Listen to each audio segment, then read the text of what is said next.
नमस्कार, बिहार तक देख रहे हैं आप और आपके साथ मैं हूं आशीष अभिनव। देखिए, बिहार में चुनाव खत्म हो गया है। अब दिलचस्पी लोगों की इस बात को लेकर है कि सीटें किसको कितनी मिल रही है, कौन सी गठबंधन की सरकार बन रही है। लेकिन हम आपको इस वीडियो में एग्जिट पोल बताने जा रहे हैं।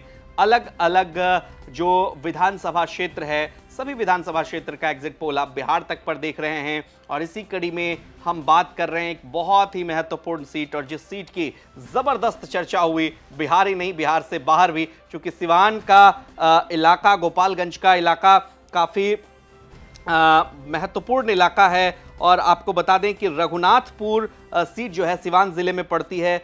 विकास सिंह यहाँ से जेडीयू के उम्मीदवार हैं। पिछली बार यहाँ से आपको बता दें कि हरिशंकर यादव आरजेडी के टिकट पर चुनाव जीते थे, लेकिन उन्होंने उसामा साहब का समर्थन कर दिया। और उसामा साहब किसी परिचय के मोहताज नहीं, शहाबुद्दीन के बेटे हैं। और जिस तरह से पहली दफा चुनाव लड़ रहे हैं, क्या उसामा साहब का पलड़ा यहां पर भारी दिख रहा है, या फिर एक बार फिर से इस सीट पर आरजेडी अपना दबदबा उसामा साहब के जरिए कायम रखेगी, या फिर यहां पर जेडीयू इस सीट को निकाल ले जाएगी। बिहार तक का एग्जिट पोल क्या कहता है, आपको बता दें कि इसमें रघुनाथपुर सीट पर आरजेडी को बढ़त है।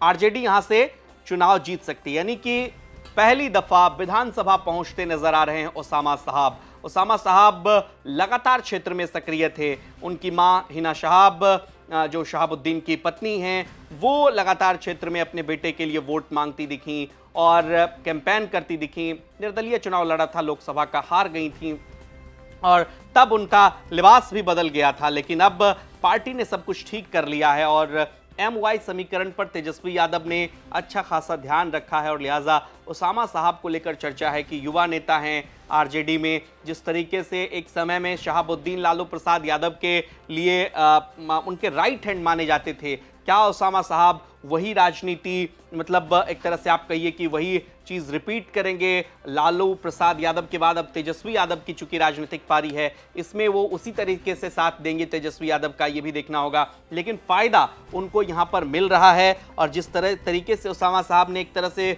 मीडिया में कम बयान दिया, लेकिन जमीनी स्तर पर काफ़ी काम करते नजर आए, चुनाव लड़ते नजर आए, जगह जगह कैंपेन करते नजर आए, इसका फायदा उन्हें रघुनाथपुर में दिख रहा है। और आरजेडी यहां से चुनाव जीतती नजर आ रही है बिहार तक के एग्जिट पोल के मुताबिक। तो एग्जिट पोल में क्या कुछ हो रहा है, अन्य सीटों को लेकर हम विश्लेषण कर रहे हैं। वो भी वीडियो आप बिहार तक के वीडियो सेक्शन में देख सकते हैं। और साथ ही साथ आपको बता दें कि 243 विधानसभा सीट पर एग्जिट पोल में किसको बढ़त है और कौन सी पार्टियों को नुकसान हो रहा है, सारा एग्जिट पोल बिहार तक पर आप देखिए। 243 विधानसभा सीटों का एग्जिट पोल। लेकिन अभी जो हम बात कर रहे हैं रघुनाथपुर की, तो रघुनाथपुर में यहां पर एज जो है वो उसामा साहब को है। उसामा साहब यहां से चुनाव जीत रहे हैं। विकास सिंह का ज्यादा प्रभाव नहीं है। और एक और कैंडिडेट राहुल कीर्ति सिंह, जो जनसुराज के टिकट पर चुनाव लड़ रहे हैं, वो भी कोई बड़ा कमाल, चूंकि पहली दफा जनसुराज चुनाव लड़ रही है।